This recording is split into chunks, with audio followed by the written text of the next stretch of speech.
Хакасскую медицину ждут солидные денежные поступления. В ближайшие 6 лет на развитие здравоохранения республики поступит 13 миллиардов рублей. Это федеральная национальная программа, на участие в которой республика подавала заявку ранее. Виктор Буров расскажет, на что потратят деньги. В ближайшие 3 года в Хакасии должна быть создана целая сеть центров онкологической помощи. В них можно будет как пройти диагностику, так и получить химиолечение. Это указ президента страны. Для этих целей будут переоборудованы сосудистые центры в Абакане, Саяногорске, Черногорске. Всего до 2024 года на систему оказания помощи онкобольным будет потрачено 9 миллиардов по федеральной программе здравоохранения. Каждый год раковые заболевания выявляют в среднем у 2000 жителей республики. Кроме этого, в федеральном бюджете предусмотрено 477,6 миллионов рублей на приобретение оборудования и в имеющийся онкологический диспансер.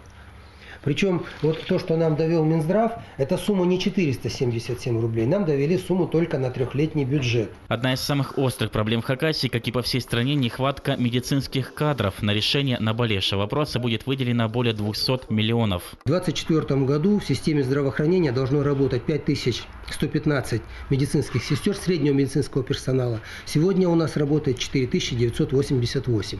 Вроде бы разница небольшая, но у нас на сегодняшний день имеется отрицательный баланс среди среднего медицинского персонала, то есть приходит меньше, чем уходит.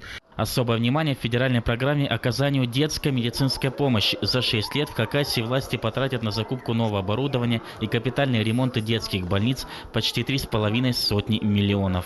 Также указ президента направлен на всеобщую цифровизацию медицины. Не за горами тот день, когда фельдшерские пункты даже в самых отдаленных деревнях будут оснащены интернетом.